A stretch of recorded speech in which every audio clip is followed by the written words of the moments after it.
I'm Corbett Wall with DV Auction, here with your feeder flash for Tuesday, February the 22nd, 2222. Brought to you in part by Witex Corporation, providing livestock producers with excellence in animal health. Check out all their products at y-tex.com. Fears, despite a free day, and once in a while we get a free day, and this was one of them that we had on Monday. We had trade was pretty much still going on a cash basis, but the futures were closed due to President's Day.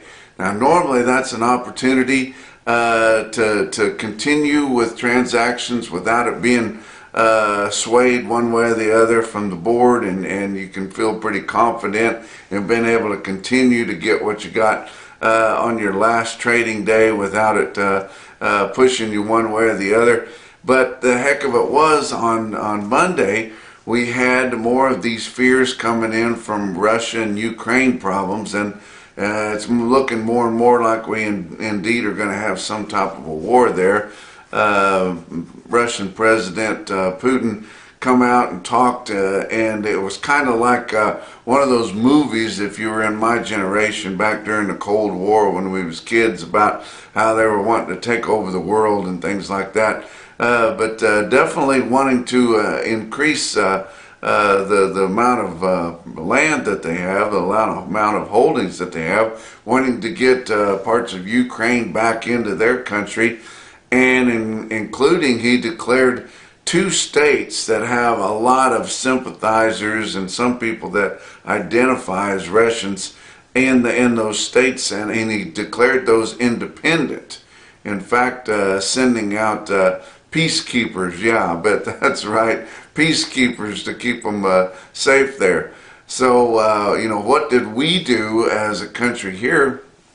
Well, President Magoo, he put sanctions on those 2 states of Ukraine. That makes a lot of sense. Put the sanctions on Ukraine. They're sitting ducks there with very little way to protect themselves, and President Putin is going to take over. Now, the White House administration has said they knew that this was going to happen, something like this, but they did nothing. And then whenever he did come out and make some threatening language, then they go in and put the sanctions on the 2 states of the Ukrainian country there that he says are independent. That just doesn't make any sense to me. I guess I don't understand global politics, but that was kind of a weird thing there. But when the board opens on Tuesday here, it's going to have a big shakeup. The stock market's expected to be sharply lower. I would assume cattle will be lower. I would assume that grains and oil will be sharply higher. So that's going to bring into account more gains in your fertilizer costs, which are already through the roof. And it's going to be a big shakeup. And I wouldn't expect it to be good for the cattle market. Just kind of looking back over the way things like this have taken effect to the cattle market. It's not like in the old days of World War I or II, where all of a sudden we're going to have new soldiers we got to feed, so we need more beef. It's not going to be like that, guys. It's going to affect your grains and your oil, ethanol, things like that. It's going to be fuel and fertilizer what's going to go sky high, and I don't know how much higher it can go, but it's definitely going to put pressure on your cattle market. So we saw your feeder cattle buyers in your sale barns on Monday kind of holding back a little bit, not quite as aggressive. Now up in the northern plains where you got farmer feeders, now they didn't show much difference there. They were still aggressive. But in the southern plains, where those big sales, especially on Monday, your high volume sales, are heavily influenced by your corporate feeding buyers, they weren't as pushy on there, still wanting the grazing cattle, but not so much the feeding cattle.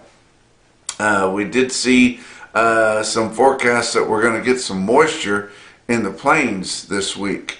So that's fantastic. It's going to be really cold and miserable, but still going to get some moisture. We saw that getting some measurable snowfall in the northern plains enough to make a difference, enough to help out, and getting some good snowfall in the altitudes up there, which is very, very important for those people that irrigate through those canals whenever that snow melts in the spring. So that's good news. On Monday night, saw that they were having some pretty good moisture in North Texas and Central Oklahoma. And they are, we did see Monday being one of the warmest days that we've seen so far this calendar year. And then it's going to be sharply, sharply colder going on through Wednesday and definitely Thursday. So you wonder why these cattle have such a hard time getting through this time of year. It's these 50, 60 degree swings, within 24 hours. That's tough for them to get through that. But made my way to Springfield, Missouri here. Actually going to be giving two talks on Tuesday. Going to have the early talk around noontime at the Spring Forage Conference here in Springfield, Missouri, and they're going to have a good crowd there. They're expecting maybe 400 or 500 people at that one. And then later in the afternoon and going into the evening, going to be here speaking for the Cattle First Forum with Beringer Ingelheim, and Jeff Shane, who has invited me to come speak on that. And they've got a couple of other speakers. Of course, they're going to talk about some of their products on there. That doesn't start till after 4 p.m. on Tuesday. So if you guys are local in Southwest Missouri and you're interested in going to some of that, Jeff said he might have a few spots that he could fit you into. If you know Jeff Shane with Beringer Ingelheim, get a hold of him and tell him you want one of those spots if you'd be interested in coming to that. Didn't have any board, of course, on Monday, so I don't have any futures prices to give you. How about your weighted average on last week's 5-area negotiated fat cattle trading? 80,700 head as a total in your 5-area feeding region. I didn't think it quite hit 80, but evidently there were some more sales that they didn't get scraped together, as we didn't have a lot on Friday, but may have had some late sales there that put it up there. That's not horrible. That is not as good as your 84,400 head the previous week, but a whole lot better than that 60,600 we had the same week a year ago. But on a decent week of movement volume in this day and time, and prices were what? They're higher. Whenever you have more negotiated trade, 9 times out of 10, your market's going to be higher. That's why we want to have more negotiated trade, to have more price discovery. And of course, your market's going to be higher now because we got tight supplies and market-ready supplies. But if we can have a consistently more negotiated trade week in and week out, we would have better opportunities, even when things aren't drastically in our favor, to hold the market or to gain a buck every now and then. Let's talk about your live prices on steers and heifers last week. Direct in your 5-area feeding region, 140 to 144. We saw that 144 came late in the week on Friday last week, but your weighted average on live steers, 142.36. That was $1.88 higher than the weighted average from the previous week. Dress sales range from 224 to 229. That's really good. Your weighted average on dress steers, 226.04 in the 5-area feeding region. That was straight up $2 higher than the previous week. Impressive gain on your dress market there. Nationwide, we sold 98,700 head, so pretty good movement outside the 5-area feeding region. That compares to 104,500 the previous week and 74,300 same week a year ago. But didn't have a whole lot of trade on your 2 to 4 week delivery. It surprised me quite a bit. I thought we would have a lot of 15 to 30 day delivery on your fat cattle, but it was only 17,000, just 17%. It's normally in the mid-20s somewhere.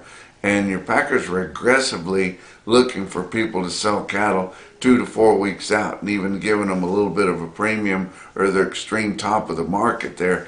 And they want to do that whenever they feel like they're going to have an opportunity to get leverage back then they'll have some cattle to fill their needs and won't have to raise the market anymore. But that was real encouraging for me. Negotiated grid volume was 37,800. Formula sales 272,200 head of formulas last week. Did have a few sales on Monday, just a few loads in Iowa, but they were confirmed and reported at 145. That is a buck higher on a Monday after gaining multiple dollars the previous week. That's very, very encouraging right there. And I did hear that a major packer that rhymes with Tyson was looking at buying cattle all around on Monday at 143, which is not usual for them. And they were wanting to give towards the top of the market there and looking all around on a Monday. That's encouraging. How about box beef cutout values? They were lower again. Choice cuts 264.09 down a buck 76. Select 261.84 down 79 cents. Choice select spread at the end of the day on Monday just $2.25. Guys, don't have to feed them that much of this heavy corn, but you guys are wanting cattle to yield and they're wanting to push down on the scales, so they're still having to give quite a bit of this high dollar feed out. But let's talk about what else is going on. Beaver County Stockyards, Beaver, Oklahoma.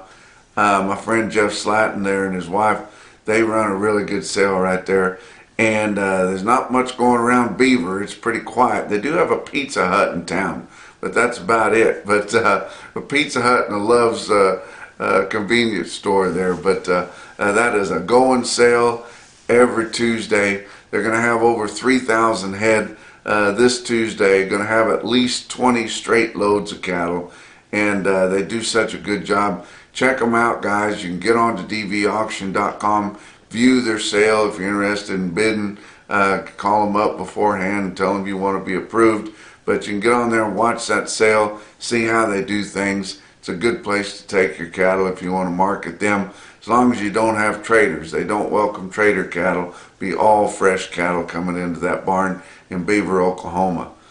How about your feeder cattle market? Your real-time index on DV Auction ended the day on Monday at 161.26. That was up 17 cents, and that's brought to you by Margin Tracks by Midcon. But gaining a little bit on your real-time index there. So even though our markets were still a little bit easier, we had enough of those sales in the northern plains to prop them up where we didn't lose anything on the index value. How about Oklahoma City, Oklahoma National Stockyards, 13,500 head. Their feeder steers and steer calves were $1 to $3 lower. All weights of heifers kind of unevenly steady, and like I said, they were just a little bit apprehensive about really digging in there on those cattle. And so, you know, that's a lot of cattle to choke. That's not a terrible market, but you know, it's got to be worrying about what the board's going to do on Tuesday here after it wasn't open, following all this unrest in Eastern Europe. But how about Joplin Regional Stockyards? They underestimated receipts again. They're only estimating about 7,500 at 8,700 head of cattle there. Market was straight up steady. Steers and heifers, all classes. Had one stick out deal there that I thought I'd tell you about. 76 head, 579 pound steer calves at 196.50. How about a sale going up into the northern plains there, or up in the Midwest? Russell Livestock, Russell, Iowa, 5,200 head there. The last big test they had was 2 weeks ago, and the market was just about like our weekly market last week. Calves were sharply higher. Some of your bigger feeders a little bit lower.